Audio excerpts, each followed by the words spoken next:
Crítica situación hospitalaria en Quito. Todas las camas están ocupadas con pacientes de COVID-19 y en algunas casas de salud se habilitan más sitios. Presentan acusación particular en contra del alcalde de Quito, Jorge Yunda, por posible peculado en la compra de pruebas COVID. Graves afectaciones en Chimborazo por la caída de ceniza del volcán Sangay. Agricultores y ganaderos piden ayuda al gobierno por las pérdidas. Las noticias en Televistazo con Tania Tinoco y Gabriela Baer.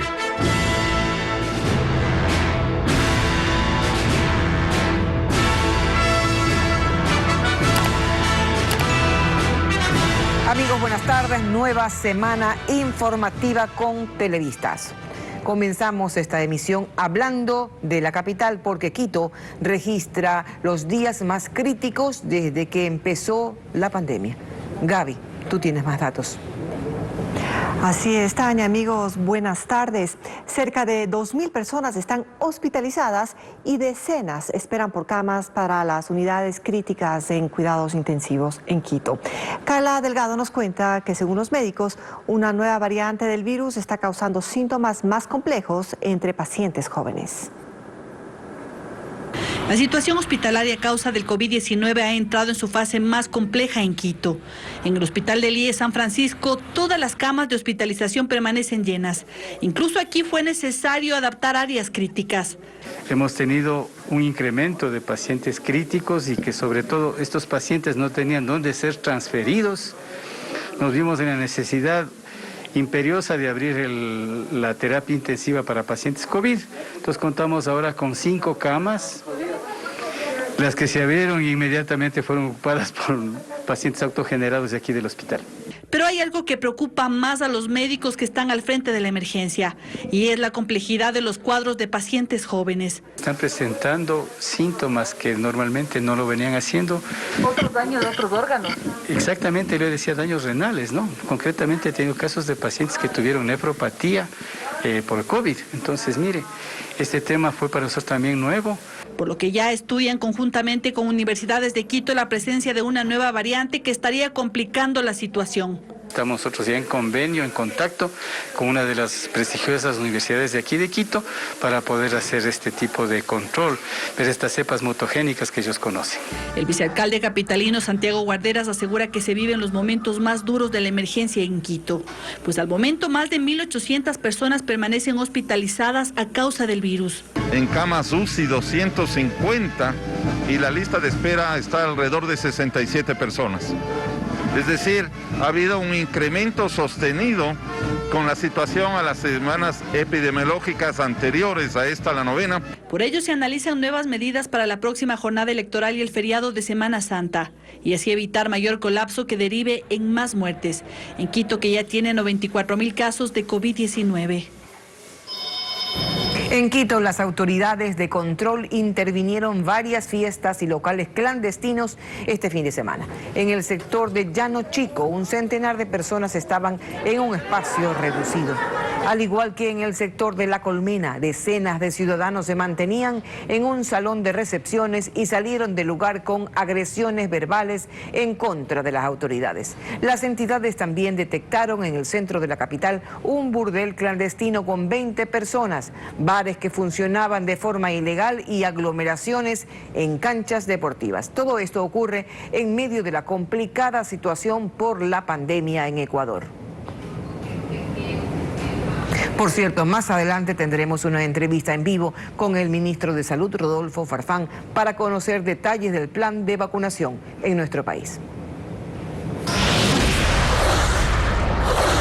Ingresa una nueva acusación particular en el proceso judicial por posible peculado en la compra de pruebas para COVID-19 por parte del municipio de Quito. El ex candidato presidencial César Montúfar acusa al alcalde Jorge Yunda y al ex secretario de Salud Lenín Mantilla. Entre tanto, se reagendó la ampliación de versión de Yunda para este miércoles. Jacqueline Rodas con lo último sobre este caso. En el proceso judicial por posible peculado en la compra de 100.000 pruebas para COVID-19 que realizó el municipio de Quito, se podrá presentar acusación particular hasta que termine la instrucción fiscal, es decir, hasta la próxima semana. El presidente de la Corte de Pichincha ya calificó la presentada por el propio municipio en contra de 7 personas, entre las que no está el alcalde Jorge Yunda. El político César Montúfar lo considera una omisión y este lunes acudió a la Corte para presentar acusación particular en contra de Yunda y del exsecretario de Salud, Lenín Mantilla. Esto no es una denuncia, esta es una acusación particular. Aquí yo estoy afirmando que el alcalde de Quito es coautor de este delito y por eso pido al juez que lo llame a juicio y además en este mismo escrito estoy pidiendo la sustitución de medidas cautelares por prisión preventiva. Este lunes, además, debía rendir la ampliación de su versión por vía telemática Lenín Mantilla, quien está prófugo, pero no se conectó. La semana pasada también resultó fallida la comparecencia del alcalde, quien pidió diferir la ampliación de su versión por temas de agenda. La Fiscalía la reprogramó para este miércoles 10 de marzo a las 15:30. En este caso, se procesa a 14 personas en total. La Fiscalía y los particulares que sean calificados por el juez deberán sustentar su acusación en una posible audiencia preparatoria de juicio. Madres y familiares de víctimas de femicidio realizaron un plantón en Guayaquil para conmemorar el Día Internacional de la Mujer. Según datos de organizaciones no gubernamentales, en nuestro país se comete un femicidio cada 72 horas. William Young nos tiene un informe.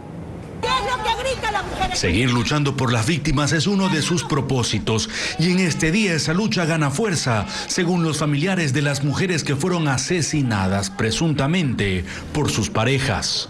Ellos participaron en un plantón frente a la Fiscalía del Guayas pidiendo justicia.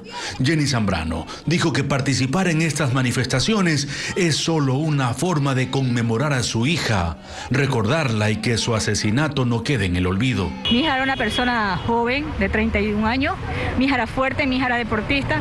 Ya mi hija no está aquí, pero ya no quiero que le pase a otra persona, porque hoy fue mi hija. Mañana puede ser otra chica. Han pasado 3 meses desde la muerte de su hija, pero Katy Muñoz sabe que esta lucha no es de velocidad. Solo pide que la justicia sancione a los responsables del crimen. Pero estas mujeres que ustedes ven aquí tienen un ideal, tienen un sueño que en este país ha estado muy lejano para nosotras. ¿Qué pedimos aquí? Justicia. Los datos publicados por organizaciones no gubernamentales son alarmantes. Este año, entre enero y lo que va de marzo en el país, se registraron 20 femicidios. Esto es uno cada 72 horas. 14 de las víctimas eran madres. Y según las investigaciones, en el 92% de los casos, los asesinos son familiares cercanos.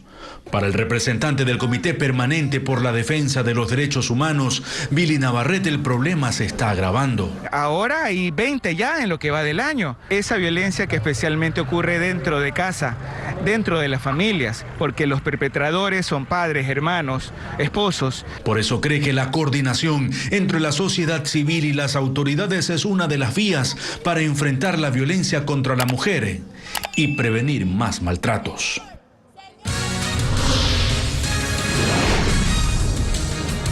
Vamos a la pausa y al regresar, un manto gris cubrió gran parte de la provincia de Chimborazo debido a la caída de ceniza del volcán Sangay. También con el agua hasta el pecho, cientos de agricultores viven en el cantón Urdaneta, provincia de Los Ríos. Los afectados piden ayuda al gobierno. Continuamos con más noticias. Chimborazo es la provincia más afectada por la caída de ceniza del volcán Sangay. Los productos agrícolas y pastizales, principal alimento para el ganado, quedaron cubiertos de polvo volcánico en los poblados rurales de Guamote y Alausí. Los habitantes piden la pronta intervención de las autoridades, como nos reporta nuestro corresponsal Ángel Pilatuña.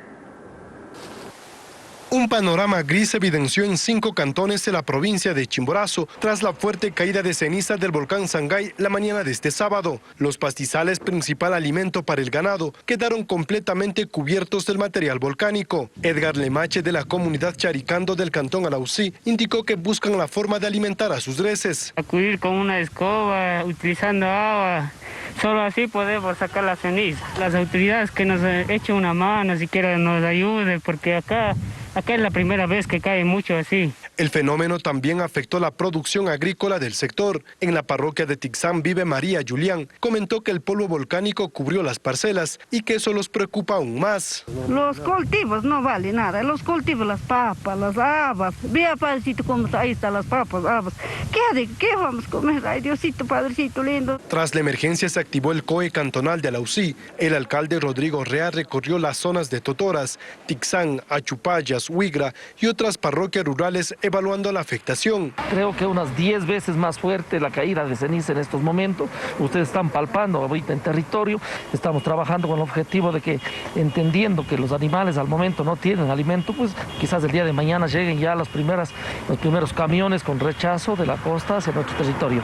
En los cantones de Alausí y Guamote, sus habitantes desde tempranas horas iniciaron la limpieza de calles y aceras para evitar que la ceniza ingrese a sus domicilios. Además, las autoridades recomiendan a los conductores transitar con precaución, ya que existe gran cantidad de ceniza en el tramo Palmira-Chunchi, al sur de la provincia de Chimborazo.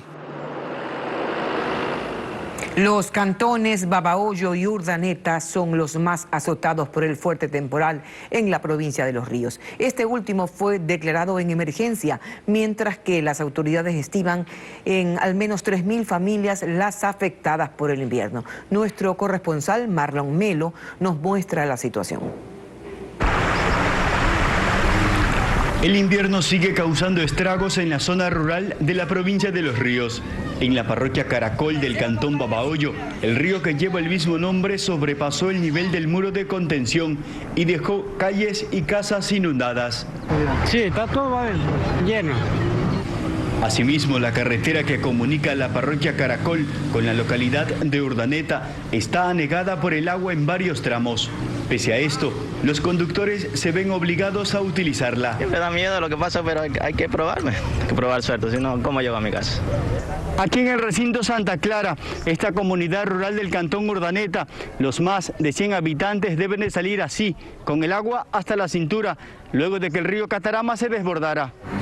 Francisco Saltos dice que deben hacerlo para cumplir con sus actividades, con el riesgo de ser atacados por una serpiente. Claro, o sea, hay riesgo porque los animales, las culebras, como ustedes, como se mataron culebras, y de esos peligros para nosotros los ciudadanos. Rommel Salazar, director general del Servicio Nacional de Gestión de Riesgos, indicó que Los Ríos es una de las provincias más afectadas por la época lluviosa. Tenemos roturas de muros, tenemos desbordamientos de ríos, tenemos poblaciones afectadas, inundadas por los ríos. Tras una evaluación de los daños, el COE cantonal de Urdaneta decidió declarar el estado de emergencia. Son alrededor de 30 recintos afectados, aproximadamente lo que se ha podido levantar la información son 3.000 familias que tenemos afectadas. Son algunos de los efectos devastadores del invierno que solo en la provincia de Los Ríos deja cientos de familias afectadas. El ministro de Trabajo, Andrés Ich, presentó sus pruebas de descargo en el proceso de juicio político que se lleva en su contra en la Comisión de Fiscalización de la Asamblea. Se cuestiona su actuación en la huelga de trabajadores en la fábrica Explosen.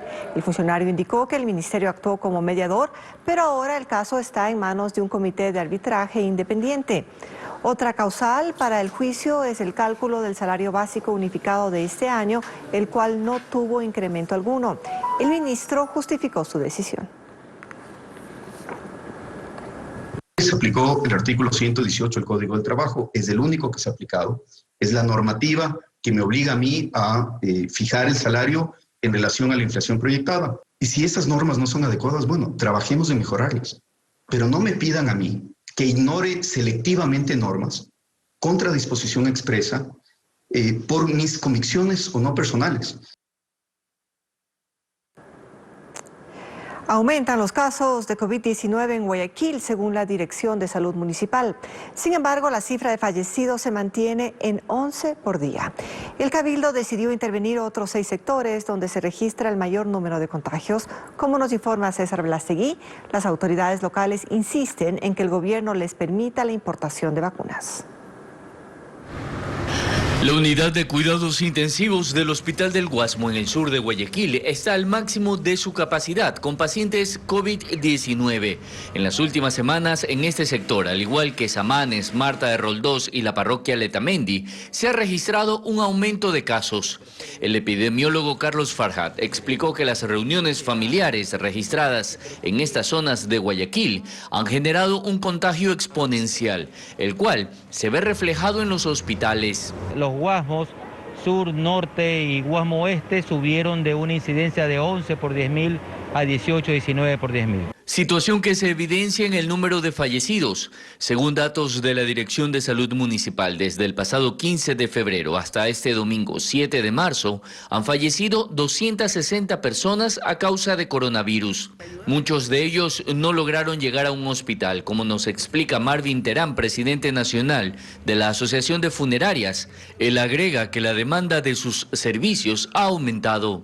Sí ha habido un leve incremento. Tuvimos los meses, creo que fueron de noviembre a diciembre, que se bajó considerablemente. Ante esto, la alcaldesa Cintia Viteri insiste en la importancia de que se le permite importar 2 millones de vacunas para Guayaquil, incluso cuando ya existiría la voluntad del gobierno central para esta ayuda. Yo no entiendo cómo el gobierno, teniendo un municipio que le dice, señores, le voy a descargar la vacunación de 1 millón de personas para que usted pueda utilizar ese dinero en las ciudades más pequeñas y más empobrecidas, no le dice, ok, señora, ¿qué necesita? No, sencillamente mandan más papel, más papel, más papel, y a través de los papeles, por cada letra, muere un guayaquileño más. Mientras tanto, la Dirección de Salud continúa con las brigadas para detectar y ejecutar cercos sanitarios en sectores donde exista casos de COVID leve, para evitar así la saturación de los hospitales del sistema de salud pública. Como anunciamos, está con nosotros en nuestros estudios de Ecuavisa Quito el doctor Rodolfo Farfán, flamante ministro de Salud, quien asume funciones cuando hay serios problemas con la fase 0 de la vacunación, empezamos ya la fase 1, y también cuando existe una orden judicial de entregar la lista de los vacunados. Señor ministro, debemos entender que usted hará cumplir esta entrega sin esconder nombres. Buenas tardes, Tania. Si nosotros tenemos una orden fiscal que nos llama a entregar esta información, evidentemente tenemos que entregarla. ¿Se compromete, señor ministro, a no permitir que se escondan nombres? ¿Será posible que se comprometa también a que no se escondan los precios en que se han adquirido estas vacunas? Los precios que se han adquirido las vacunas está dentro de un contrato que se hace con las casas farmacéuticas, las cuales tienen normas de confidencialidad que han sido observadas por el gobierno del Ecuador. Toda la información que sea necesaria en el sentido de información pública y que se pueda compartir con las fiscalías va a ser compartida en su momento. Señor ministro, ¿cómo garantizar que en esta fase número 1 que hemos empezado con la llegada del 4.º grupo de vacunas no haya el conocido palanqueo, que no hayan los vacunados VIP, que no hayan los familiares de los ministros en primera fila?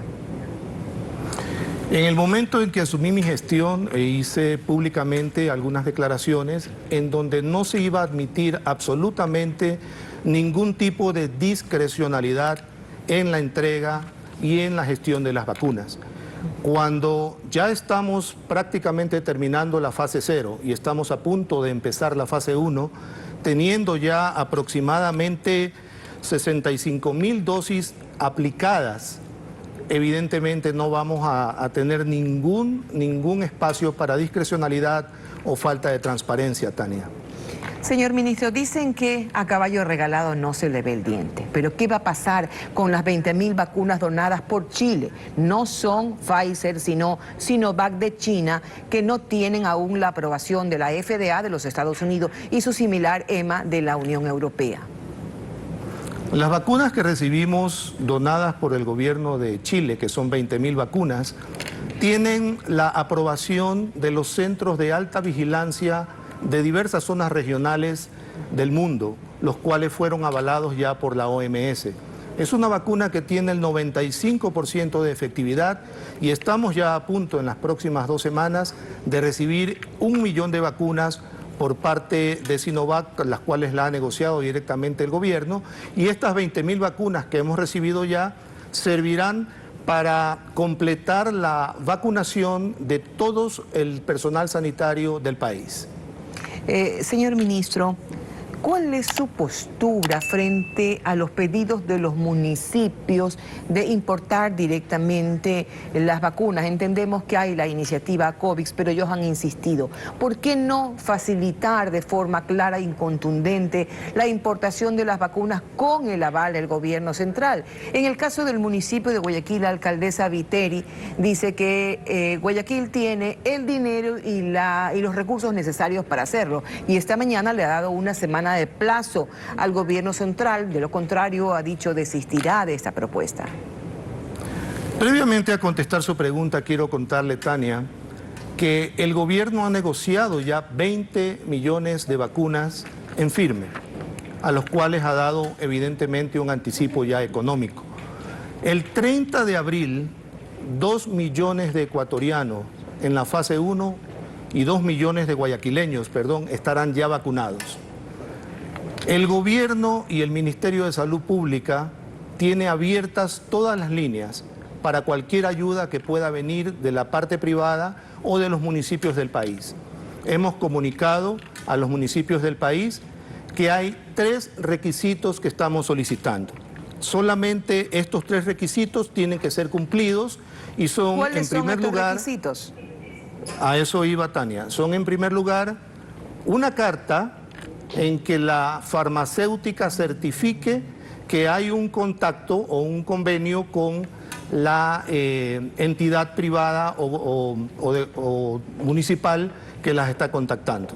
En segundo lugar, que sea una vacuna que tenga el respaldo de la FDA, la EMA o la OMS y evidentemente todos los requisitos cumplidos con la ARSA, que es la Autoridad Regulatoria Nacional. Y en último lugar, que sea gratuita. Es de anotar también que el Gobierno Nacional y el Ministerio de Salud Pública cumple todos estos requisitos y sigue todos estos pasos antes de traer vacunas. Sin embargo, esto parecería ser un tope o un stop para la iniciativa de los municipios. Sabemos bien que la carta de la farmacéutica no podrá haber al existir la iniciativa COVAX. Los laboratorios grandes se han comprometido a despachar primero los pedidos de los gobiernos centrales y todo lo demás ponerlo en una lista de espera. Esto tiene una razón de ser. En todo el mundo, los países de todos los continentes están esperando una vacuna para su población. Sin embargo, si existe alguna iniciativa privada o municipal en donde proponen que sea el Ministerio de Salud Pública quien acompañe en estas negociaciones, nosotros estamos abiertos a hacerlo. En Buen Romance, ¿se da o no luz verde al pedido de la alcaldesa de Guayaquil?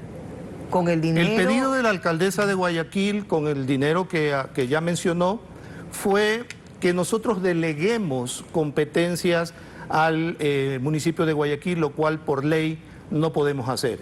Sin embargo, las líneas están abiertas con todos los requisitos que son necesarios. Gracias al ministro Farfán por acompañarnos aquí en Televistazo.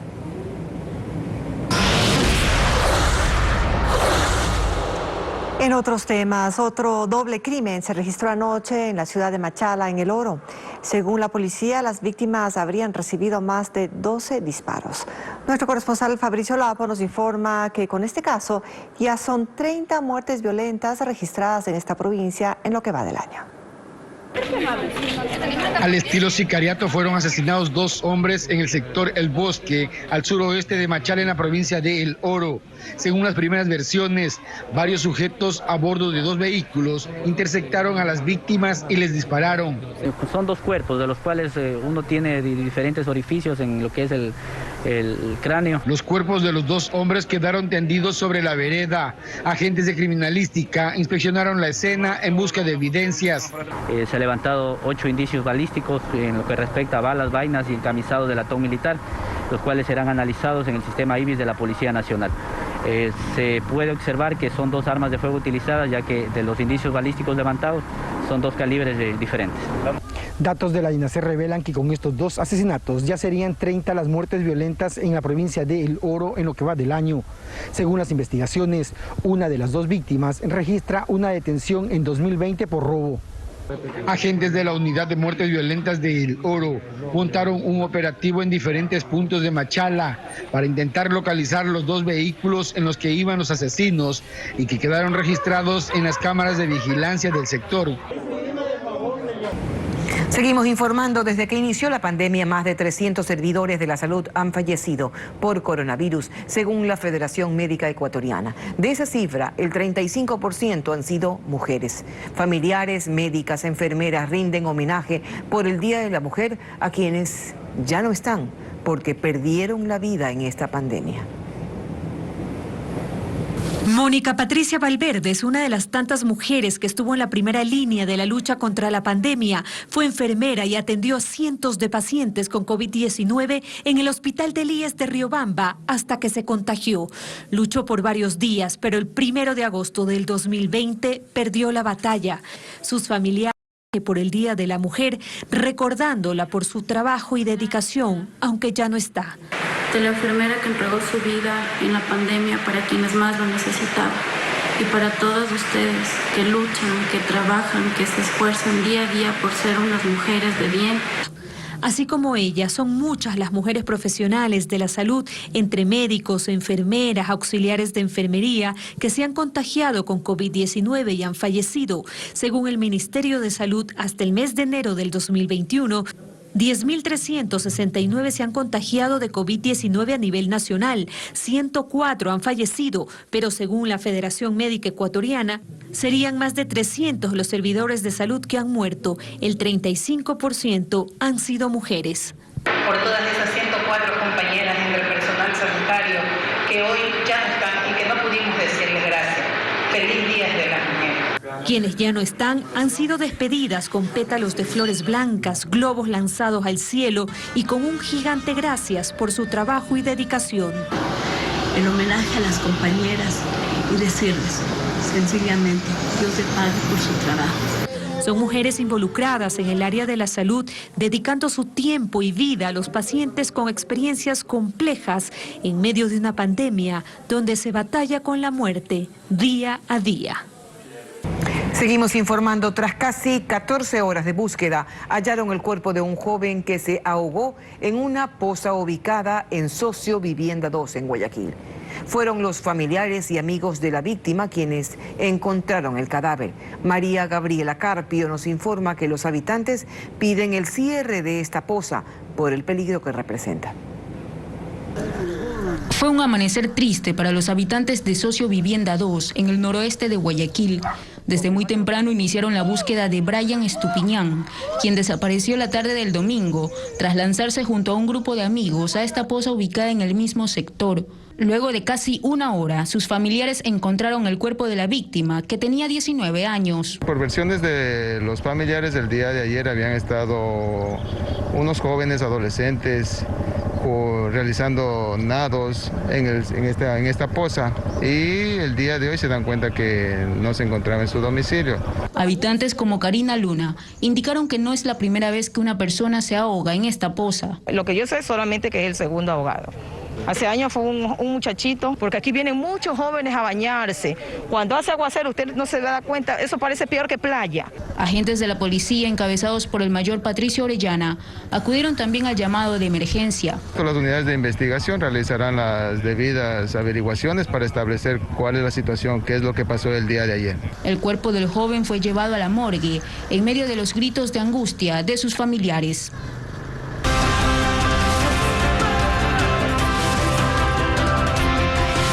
Mujeres ejemplares.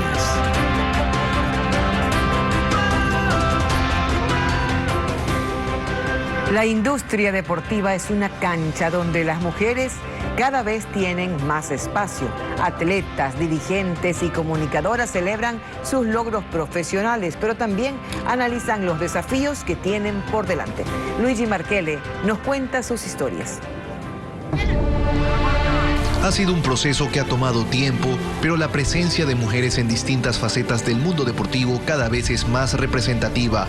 Sol Muñoz se ha desempeñado en el área dirigencial, primero en Universidad Católica, luego llegando a ser parte de la directiva de Conmebol y miembro del Consejo de la FIFA. Ella considera que el panorama ha cambiado para las mujeres. Sí se siente todavía un poquito de esa discriminación, pero creo que cada vez es menos, porque cada vez somos más las mujeres involucradas, no solo en la dirigencia deportiva, en distintos ámbitos del deporte, de la industria del deporte. Entonces creo que vamos abriendo, como decía, espacios, vamos abriendo caminos, y creo que ese es uno de los retos también que tenemos las mujeres que estamos en este mundo. Maleiki Pacheco es arquera del equipo femenino de Barcelona. La venezolana de 27 años cree que en la actualidad el deporte es más igualitario. Antes había mucho, se puede decir, machismo, ciertos deportes eran como que solo de hombres y estos de mujeres. No, hoy en día todos los deportes, todos son hombres y mujeres, se pueden decir mixtos, o sea, todo se puede practicar cualquier deporte y se está viendo de la misma manera y con la misma importancia. En el área de la comunicación deportiva también se han abierto más oportunidades para mujeres. Carolina Dávila, joven periodista de radio y medios digitales, cree que la preparación es clave a la hora de ejercer esta profesión. Sino que constantemente, día a día, nosotros nos tenemos que preparar, saber y conocer cosas nuevas, exprimir de las experiencias de las personas que nosotros tenemos al lado. Aunque las mujeres se han ganado un espacio en la industria, las tres hablan de lo que falta por hacer. ¿Cuántas mujeres creen que tienen la posibilidad de llegar a ser presidentas de la Federación Ecuatoriana? Esos son retos todavía muy grandes, aspirar a esas posiciones de muchísimo peso, de muchísima responsabilidad. Más de apoyo federativo, que los clubes de pronto le agarren cariño al fútbol femenino, ¿me entiendes? Como que si fuese también los hombres. Sino también darle la oportunidad de que la mujer también sea la pionera en poder conducir un programa deportivo, en poder comentar un programa deportivo que ya lo está existiendo, pero poco a poco creo que se puede ir desarrollando de esta forma. Son mujeres que cuentan con el respeto de colegas y la admiración de los aficionados. Ellas continúan luchando por cumplir sus metas mientras abren camino para otras. Hoy, 8 de marzo, Tania, un día para recordar a quienes han luchado por los derechos de las mujeres. De acuerdo, gracias a todos por sus saludos, por ser mujeres, y felicitamos a todas las mujeres del Ecuador y del mundo. Más noticias a las 19 horas en Televistazo Estelar.